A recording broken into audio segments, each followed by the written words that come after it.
Hey, my name is David Risalata, and I'm trying to do a video today for to set up a Patreon account to talk about my articles at defenseofouernation.com.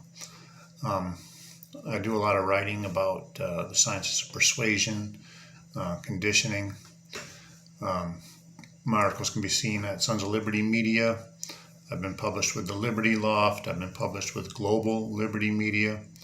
I've been interviewed by Gun Owners of America President Larry Pratt on some of my articles. I've been on some other radio shows. I want to talk about the latest article that I just wrote covering the book The Great Reset by, of course, Klaus Schwab. I intend to write two or three articles over this book.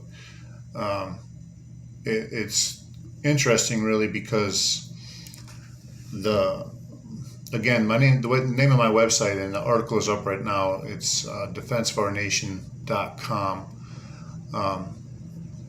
and Klaus Schwab refers to COVID-19 several times throughout the book as a crisis that shouldn't go to waste. And he says, I'm just going to read from my article here. COVID-19, while being presented through popular mass media as a major life-altering pandemic, has proven to be anything but. From the very beginning, the crisis has been wrought with contradictory information at best and outright lies at worst, from the false positives produced by PCR tests to the CDC admitting hospitals were paid to label all deaths as a COVID death. The pandemic was only threatening to those who took no time to seek information other than what the mainstream media was offering, propaganda. The truth is that COVID-19 is not a life-ending, world-destroying pandemic. And this is something that Klaus Schwab admits. He says the world populations will not be decimated and mass famines will not be induced.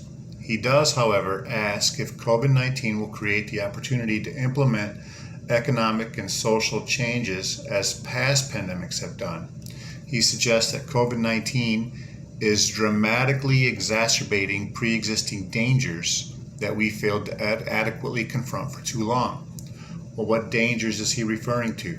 He notes that COVID-19 presents the opportunity to implement changes that would otherwise seem inconceivable before the pandemic hit. What changes? Okay, well, so that's very interesting. So COVID-19 is a good crisis to take advantage of, to implement changes that may otherwise have seemed inconceivable, and to tackle agendas that have been stalled because they haven't been addressed adequately before the pandemic. Okay. Klaus, like most globalists, is looking at everything from an extreme left-wing worldview.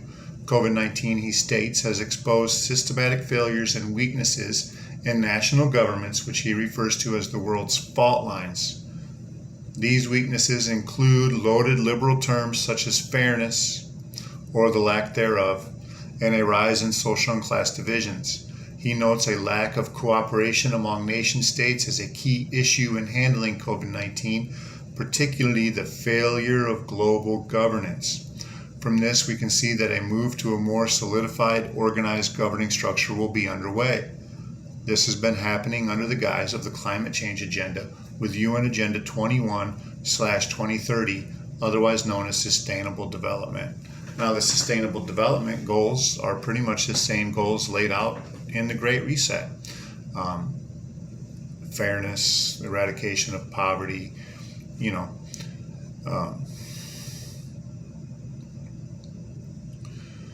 so that's that. Another thing he mentions is other so-called dangers that he suggests that aren't being addressed that we can take advantage of now. We see playing out right before our eyes. Look at what's happening at the border. And he says the fear of immigration and the rise of nationalism are things that we can now take advantage of because they're being exacerbated through the COVID-19 crisis. So it gives them an opportunity to address those issues, right? Okay, so of course, those that are resistant to immigration are labeled as racist.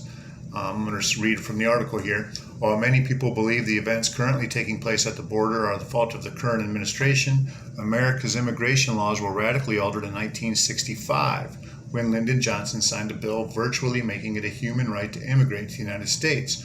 So again, Schwab said that COVID-19 presented the opportunity to work on problems that the global community had failed to address or failed to address adequately.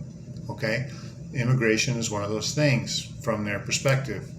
It's a people's fear of immigration is a problem, and it's been going on for a long time, but now COVID-19 presented the opportunity to do something more about it.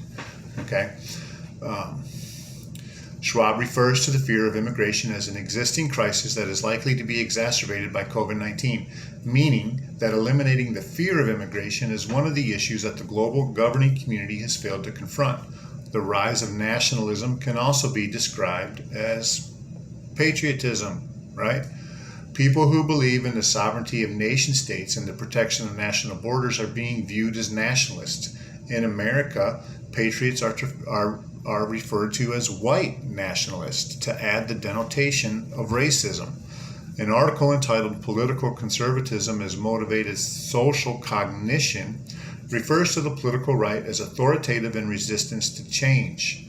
These characteristics are being associated with mental illness as the resistance to policies that promote equality and inclusion is attached to conservatism without defining these policies and ideas in their various aspects. The larger agenda behind this is the elimination of national borders in pursuit of a stronger global government. So here again we see, he said that everybody's familiar with the term "never let a good crisis go to waste." Okay, and as COVID-19 continues to go on, you see that terms like white nationalism are gaining more popularity. There's more and more people coming to the border. This is an issue that's been going on for a long time. COVID-19 is going to present the opportunity for them to do something about it.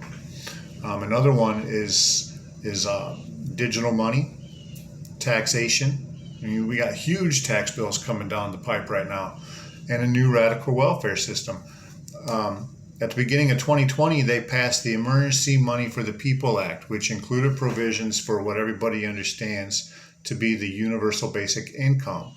Okay, but that's another issue that has already existed for a long time, but they've never been able to do anything about it.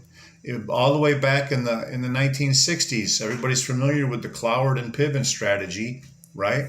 Cloward and Piven wrote the paper, The Weight of the Poor, A Strategy to End Poverty, where in the first paragraph they said overwhelming the welfare system could present the opportunity to institute a universal basic income. Okay, so Schwab wasn't kidding when he said that COVID-19 presents the opportunity to, and I'm going to go back and quote him exactly what he said.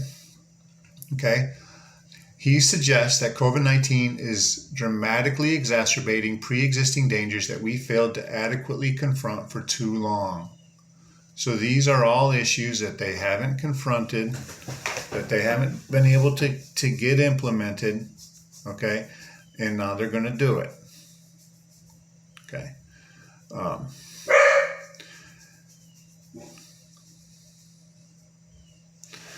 And that's all I've got for today. Check out my website, defenseofouernation.com. Read the article. Thanks.